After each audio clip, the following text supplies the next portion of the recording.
on the line now, we have Jaqui. Good afternoon, Jaqui from Australia. Yeah, it's still morning here, Tina. Oh, of course it will be. Yeah, I'm still jet lagged from my trip last week. You go. So, Jackie, there's, as you may have worked out, I just spent 2 weeks in Western Australia, which I loved, Yeah, great part of and the world. it is. And not so long ago, in August, I was in Melbourne with my mum too. So another different experience and different than than Western Australia.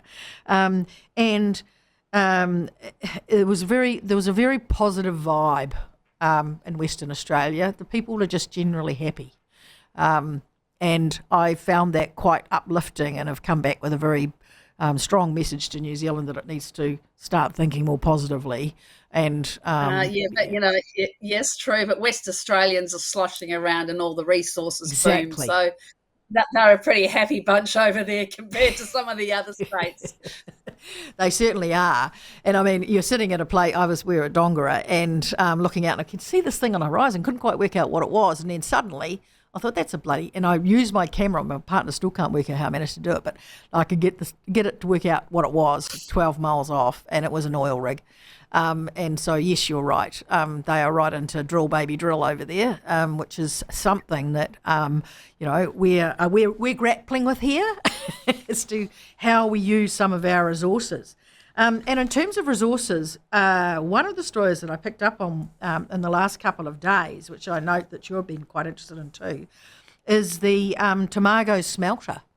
And I'm really interested in this because, of course, we've got a smelter here in New Zealand, which is gone and so owned by Rio Tinto, which has gone through some of the issues that Tomago is facing around power prices. So can you tell Yeah. us just a little bit about what's happening with the smelter? Yeah, sure. So I guess in it's kind of the smelter, but also electricity prices and this whole shift to renewables. So Australia's, putting a great effort into moving to renewables. The Albanese government's got some really clear targets. Um, the issue with that is that they're not being met. The rollout of renewables in terms of wind, solar, the projects are stalled because they can't get approvals. Mm, Power prices, both for industrial and residential units, mm, are rising dramatically. Prior to the last election, the Labor government provided a blanket subsidy to everybody, 150. Um, that's now come off. So now it's biting at the retail level because every consumer's electricity and gas bills are going up. yep. And worse still for industrial users. So look, bit of background there. So Tomago, as we pronounce it here, Sorry. they run the smelter in Newcastle. It's at end of life anyway. That uses 10% of New South Wales electricity. Mm, They produce, I think, 40% of Australia's alumina, and they employ 1,000 people. yep. So big industrial user, important manufacturing kind of facility. Um, they've been talking to the government, to the electricity providers, trying to lock in long-term electricity contracts when their current ones run out in 2028. Yep. And basically, they've put their hands up and said, we cannot get a reasonable price for electricity, and therefore this makes it uneconomic for us to continue doing what we do. Right. Um, and government's approach here has typically been, well, we'll flick you $500 million, or we'll give you a subsidy. I think Yeah. the Albanese government's subsidised something like $3.8 billion worth of manufacturing over the last 3 years Oh, to really? to That's corporate to come. corporate welfare on a grand scale. You got it. You got it in one. And the current ones are rare earths and critical minerals, which have Yep. just been gifted another 1.5 billion Oh, to they make some enough of the money out of them without richest. any subsidies. Correct. So anyway, I've got a bit of a beef about that. Yeah. Anyway, so Tomago has basically just come out and said we can't negotiate a reasonable price for our electricity. therefore it's uneconomic for us to continue. Now, this is the game that Rio Tinto played here in New Zealand with our aluminium smelter. So this is exactly the same story. And because there's a secrecy and commercial sensitivity around the wholesale price that they pay, no one actually gets any bloody visibility over this stuff, which I find a little bit tricky, really, because, you are getting the visibility over the retail side of the pricing. But I did a little bit of a search, and it says that the wholesale pricing has probably gone up 3 times. 300%, is it? Yeah, it's like a huge amount anyway. So the reading I'm getting, and absolutely, Tina, it's part of a corporate play, is I think really, and Rio's only a part owner. The another part owner, which is a Danish hydro company, has actually just written down the value of its holding in Tomago to 0. I saw that, yeah.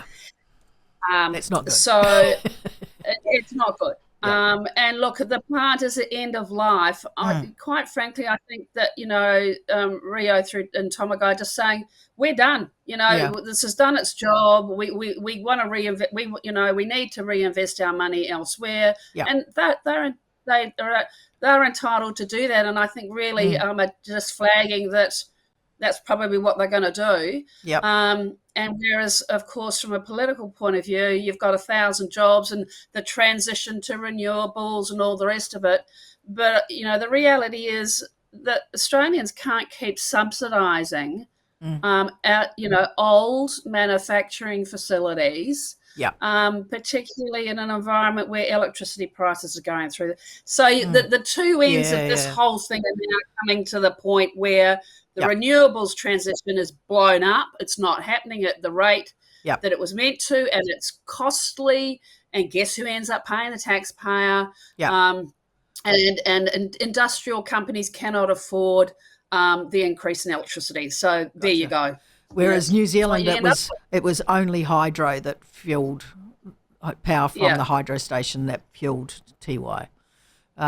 So we've got gas, we've got LPG, we've still got coal. But the issue around the renewables transition is, it's wonderful to have a wind farm or a solar farm, but the transmission the cost of the transmission is huge and never has been properly budgeted for. So building out a renewables grid is just a nightmare in a country that is so big. Yeah. No, it's a fascinating yarn. We're keeping an eye on that one. Oh, and by the way, listeners, it is Jaqui Lane. I'm sorry, I think I forgot to add your second name. So apologies there. Right.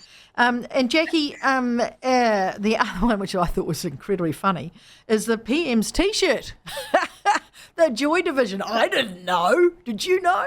No, I had no clue. I had to go look it up.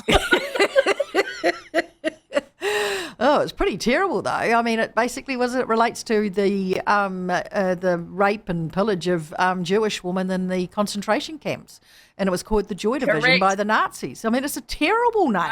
Terrible. It's terrible, but I'm not that far different from you in age, and I think you're a bit younger. I did my master's degree in Russian and German politics, so me of all people should have known. Yeah, and I mean the thing is he knew too, because apparently there was evidence that he had an interview where he said that he knew what the background to that name was some time ago. There you go. Well, I didn't pick up on that, which makes it all the more intriguing. Yes.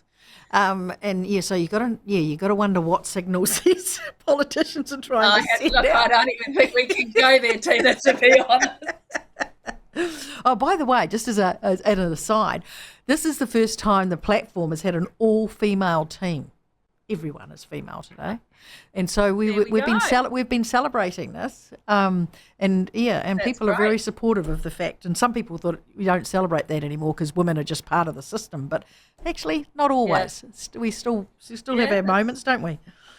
Now the other one, of course, is Mark Latham. From our side of the fence and from my side as a woman, he's got to be one of the most odious creatures I've ever seen in the political landscape.